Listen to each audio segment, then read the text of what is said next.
Hello everybody, my name is Christopher Santoso. I am 12th grader student from Regina Pacis High School. I am the student number 3 from 12 Science 1. Today we will talk about healthiness. There are 3 aspects of healthiness that I want to talk about. Healthy outside, healthy inside, and healthy relationship. And today I will practice them too. Let's start with healthy outside, rhythmic gymnastic, or in bahasa, senam irama.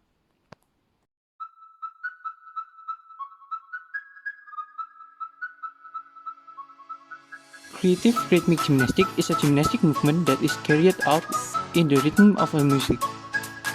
The movements that are carried out tend to be free according to our own creativity. Creative rhythmic gymnastic also does not take a lot of time, so it can become a routine activity.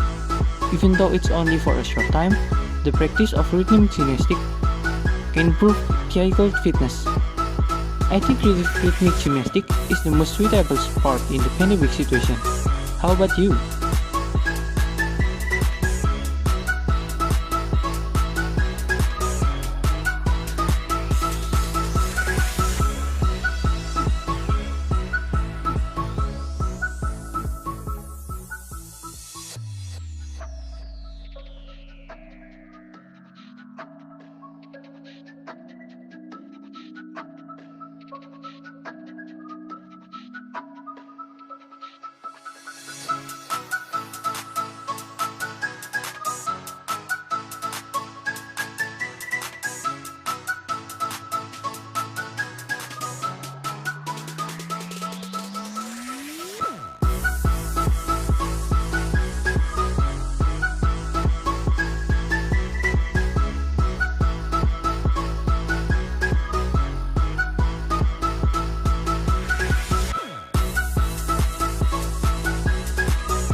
Setelah senam, tentu kita merasa lapar. Oleh karena itu, saya akan memasak salah satu makanan tradisional yang menggunakan bahan hewani dan bahan nabati, yaitu soto, dan saya akan modifikasi menjadi soto awan-awan.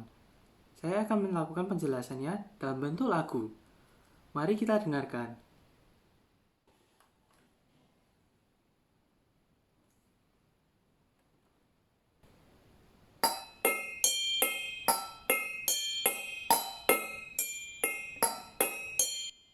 Yeah, CS here.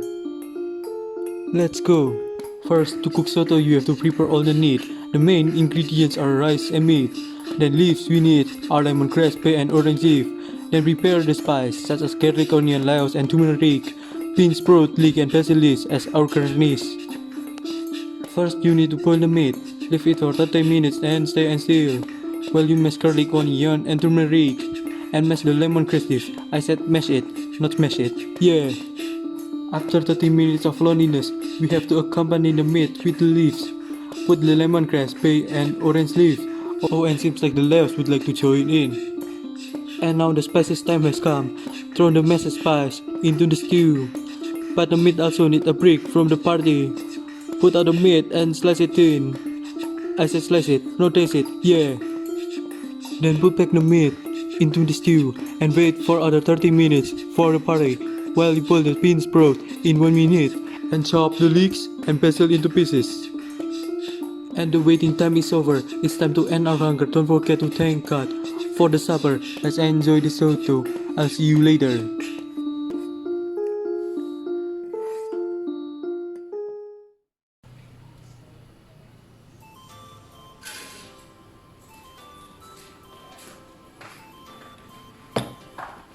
Ya teman-teman, ini sotonya sudah jadi.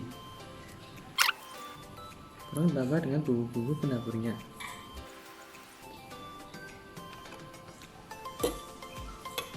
Nah, dengan begini sudah jadi soto tradisionalnya.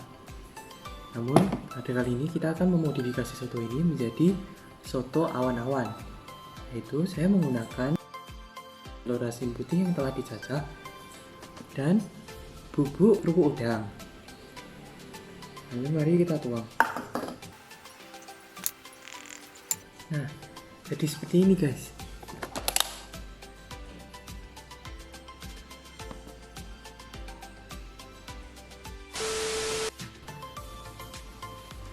Makan soto rasanya kurang lengkap apabila tidak dimakan bersamaan dengan tempe. Tempe adalah makanan tradisional yang merupakan hasil pengolahan bioteknologi konvensional yang menggunakan jamur Rhizopus orygosporus atau jamur Rhizopus oryzae. Yang di depan saya ini sebenarnya juga adalah tempe, namun telah saya olah menjadi tempe telur asin. Nah, cara membuat tempe sebenarnya cukup sederhana. Pertama, rendam biji kedelai selama 1 malam. Setelah itu, cuci dan kupas biji kedelai. Setelah dikupas, kukus biji kedelai tersebut selama 40 menit menggunakan api sedang. Setelah dikukus, diamkan selama kurang lebih 1 jam supaya biji kedelai tersebut kembali dingin. Setelah itu, tuangkan ragi, salah satunya seperti yang saya beli ini, pada kedelai.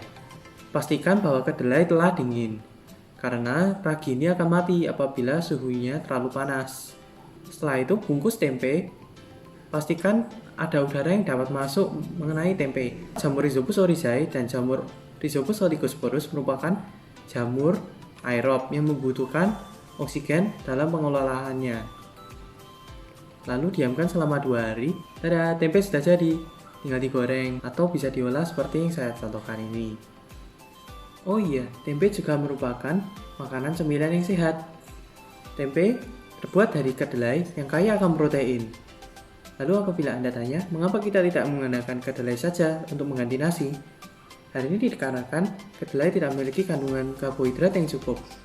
Sedangkan nasi memiliki kandungan karbohidrat yang cukup dan dapat kita gunakan sebagai energi sehari-hari. Mari kita uji coba terlebih dahulu. Ya, di depan saya sekarang sudah ada 3 bahan. Bahan yang pertama yaitu tempe yang tadi sudah saya ulek.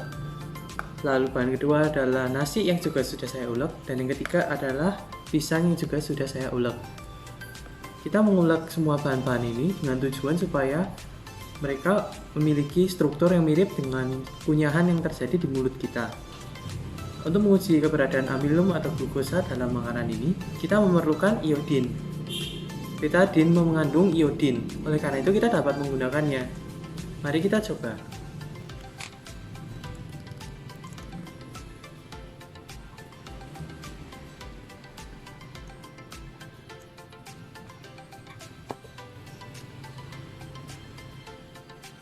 Setelah kita menunggu, berikut adalah hasil dari penelitiannya. Pada tempe, tidak terjadi perubahan warna yang signifikan. Hanya terjadi perubahan warna dari coklat ke hitam-hitaman. Hal ini menandakan bahwa tempe tidak mengandung cukup banyak amilum, namun dia mengandung selulosa sehingga bisa terjadi perubahan warna. Lalu, pada nasi terjadi perubahan warna jadi hitam keunguan. Hal ini menandakan bahwa nasi mengandung cukup banyak amilum. Dan yang ketiga, pada pisang terjadi perubahan warna menjadi ungu kebiru-biruan. Hal ini menandakan bahwa pisang mengandung amilum juga, namun terjadi reaksi dengan lebih pelan daripada reaksi yang terjadi pada nasi. Hal ini dikarenakan amilum yang di dalam pisang tersimpan dalam bentuk fruktosa yang merupakan monosakarida, sehingga reaksi lebih mudah terjadi. Baik, mumpung saya menggunakan Just Lab, mari kita lanjutkan ke penelitian yang selanjutnya berkaitan dengan masak-masak tadi. Para penonton, tanpa kita sadari, kita telah menerapkan hukum fisika pada saat kita melakukan kegiatan-kegiatan tadi. Contohnya pada saat melakukan senam, saya menerapkan hukum kedua Newton dalam bentuk momen gaya atau torsi pada saat saya mengayunkan kedua lengan saya seperti ini. Lalu, pada saat proses memasak juga terjadi proses fisika, yaitu perubahan wujud zat pada saat kita memanasi atau mendidihkan air, atau saat kita merebus daging pada saat membuat soto tadi. Pada kesempatan kali ini saya akan membahas mengenai proses fisika yang terjadi pada saat kita merebus soto dalam proses pembuatan soto. Proses pendidikan air ini menerapkan asas Black yang berbunyi kalori yang diperlukan sama dengan massa zat yang dipanasi dikalikan dengan kalori jenis zat dikalikan dengan perubahan suhu yang terjadi pada zat tersebut. Kalori yang diperlukan ini sendiri juga sama besarnya dengan daya dikalikan dengan waktu. Untuk membuktikan penerapan asas baik, saya akan melakukan uji coba perebusan 500 ml air dengan panci aluminium di atas kompor 900 watt. Untuk menghitung kalor, kita perlu mengalikan massa air dikalikan dengan kalor jenis air yaitu 4200 dikalikan dengan perubahan suhu air. Suhu awal air yang saya gunakan adalah suhu rata-rata air keran yaitu 25 derajat. Dan untuk mendidih sendiri, air perlu mencapai suhu 100 derajat Celcius. Oleh karena itu, perubahan suhu yang terjadi adalah 75 derajat. Lalu untuk menghitung perubahan kalor total, kita juga perlu menghitung kalor yang diperlukan untuk memanaskan panci aluminium tersebut. Massa panci aluminium dikalikan dengan kalor jenis panci aluminium dikalikan dengan perubahan suhu yang terjadi, yaitu tadi 75 derajat. Lalu berdasarkan percobaan saya, waktu yang diperlukan untuk mendidihkan air adalah 3 menit 20 detik atau 200 detik. Berikut adalah perhitungan dari hasil penelitian. Key teori dapat kita dapatkan dari massa air dikalikan kalor jenis air dikalikan perubahan suhu ditambah dengan massa panci dikalikan dengan kalor jenis aluminium dikalikan dengan perubahan suhu. Hasilnya adalah 180.000 Joule. Sedangkan Q-Key dari praktek diambil dari daya kompor dikalikan oleh waktu, yaitu 900 kali 200, hasilnya adalah 180.000 Joule. Rumus kesalahan percobaan adalah mutlak Q teori dikurangi Q praktek per Q teori dikalikan 100%. Oleh karena itu, hasil kesalahan percobaan adalah 0%. Karena kesalahan percobaan kurang dari 3%, percobaan tersebut dianggap sukses. Itu tadi adalah percobaan perebusan air. Namun berbeda halnya apabila kita merebus soto. Apabila kita ingat kembali, merebus soto sepertinya perlu waktu lebih lama daripada saat kita merebus air. Hal ini dikarenakan soto merupakan zat koligatif yang memiliki suhu titik didih yang lebih tinggi daripada air. Untuk membuktikan sifat koligatif ini, saya melakukan uji pemanasan larutan elektrolit koligatif, larutan air garam, dengan melarutkan 50 gram garam dalam 500 ml air dan dipanaskan seperti percobaan sebelumnya. Berdasarkan hasil percobaan, saya memerlukan waktu 3 menit 25 detik atau 205 detik untuk merebus larutan tersebut menggunakan kompor berdaya 900 watt yang sama. Berikut adalah perhitungan dari percobaannya. Besar kenaikan titik didih didapat dari massa garam per mRNaCl dikalikan 1000 per massa air dikalikan Kb, yaitu 0,889 derajat Celcius. Berarti, suhu titik didih akhir adalah 100,889 derajat Celcius. Untuk Q teori adalah massa larutan air garam dikalikan dengan C air garam dikalikan delta T ditambah massa panci dikalikan C aluminium dikalikan delta T. Hasilnya adalah 185.303,355 Joule. Sedangkan Q dari percobaan diambil dari daya kompor dikalikan T percobaan yang kedua, 900 dikalikan 205, yaitu 184.500 Joule. Kesalahan percobaan mutlak Q teori dikurangi Q percobaan per Q teori dikalikan 100%, hasilnya adalah 0,4%. Karena kesalahan percobaan kurang dari 3%, percobaan tersebut dianggap berhasil. Para penonton yang budiman, tidak dapat lagi kita pungkiri bahwa kesehatan adalah suatu hal yang sangat penting dalam kehidupan kita. Terutama dalam situasi pandemi COVID-19 ini, kita melihat bahwa kesehatan itu memang tidak ternilai harganya dan harus kita pertahankan. Bagaimana tidak, sudah 1 tahun penuh kita di bawah situasi pandemi. Jumlah penderita dan jumlah kematian akibat COVID-19 juga tak kunjung berhenti bertambah. Situasi ini seharusnya justru membuat kita takut dan menjaga kesehatan tubuh kita. Namun ketika kita melihat di jalan-jalan, justru banyak orang yang tidak mengenakan masker maupun melakukan protokol kesehatan. Ada pula orang-orang yang mencari kesehatan tubuh dengan cara yang kurang tepat. Oleh karena itu, kita harus meningkatkan kesadaran mengenai pentingnya kesehatan. Kesehatan fisik visual yang nampak maupun kesehatan tubuh dalam, yaitu organ-organ yang tidak nampak, sama-sama pentingnya dalam menjaga kita dari penyakit. Untuk menjaga kebugaran tubuh kita, tentunya diperlukan olahraga. Namun pada masa pandemi ini, banyak orang yang berolahraga di tempat yang kurang tepat. Gym publik merupakan salah satu tempat publik yang memiliki tingkat risiko penyebaran COVID yang tinggi. Hal ini dikarenakan karena ketika berolahraga, kecepatan respirasi manusia akan bertambah, sehingga volume udara yang keluar masuk paru-paru lebih besar dari umumnya. Dan gym memiliki sirkulasi udara tertutup, sehingga kemungkinan besar memiliki konsentrasi virus yang lebih besar dari normal. Akhir-akhir ini juga ada tren bersepeda. Namun udara di jalan-jalan sebenarnya juga sama berbahayanya dengan udara di tempat-tempat publik. Virus yang menempel pada partikel debu dapat terbang kembali dengan mudah di jalan raya. Selain itu, berolahraga berat menggunakan masker juga akan menyusahkan Anda, karena masker akan mengurangi volume udara yang dapat Anda hirup. Dan pada akhirnya akan mengakibatkan kekurangan oksigen sehingga tubuh menjadi cepat lelah, karena respirasi yang terjadi adalah respirasi anaerob yang menghasilkan asam laktat. I know that cycling is a good option, but I think we should not do that often, since there are some better options. Alangkah baiknya untuk kita berolahraga di rumah saja. Olahraga senam irama di rumah, seperti yang saya contohkan, sudah cukup berkhasiat untuk menjaga kebugaran jasmani kita bila dilakukan secara rutin. Untuk menjaga kesehatan tubuh kita dari dalam, kita perlu mengatur pola makanan atau diet dan pola tidur kita.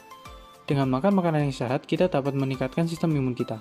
Syarat makanan yang sehat adalah bila makanan tersebut mengandung cukup nutrisi untuk memenuhi kebutuhan, terbebas dari bibit penyakit, tidak mengandung zat aditif berbahaya, dan sesuai dengan kondisi tubuh serta lingkungan tubuh. Pada masa pandemi ini, kita memerlukan lebih banyak protein, vitamin D, dan zinc untuk menambah daya imun kita.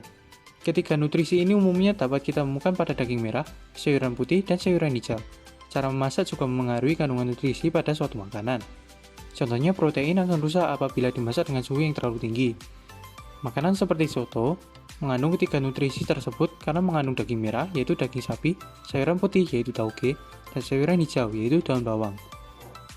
Selain kesehatan fisik, ternyata juga ada aspek kesehatan lain yang juga sama pentingnya, yakni kesehatan mental atau kesehatan jiwa.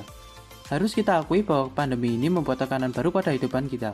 Minimnya interaksi tatap muka karena protokol jarak cukup menimbulkan kebosanan, kesedihan, anxiety, dan stres tersendiri. Namun kita harus mengingat bahwa hal ini tidak hanya terjadi pada diri kita. Semua orang juga mengalaminya. Kita sebagai makhluk sosial seharusnya saling menguatkan dengan menjalin relasi dengan sesama kita. Kesibukan pandemi ini seringkali membuat kita lupa akan kepentingan orang lain. Bahkan tidak jarang membuat kita lupa dengan keluarga sendiri. Oleh karena itu, alangkah baiknya kita menunjukkan kasih kita kepada sesama, mulai dari melepaskan diri sejenak dari kesibukan-kesibukan pribadi kita, dan memberikan waktu bagi keluarga kita untuk menjalani relasi dan saling mengasihi. Setelah itu, kita dapat berrelasi dengan orang-orang lain. Perbedaan bukanlah halangan bagi kita untuk mengasihi orang lain.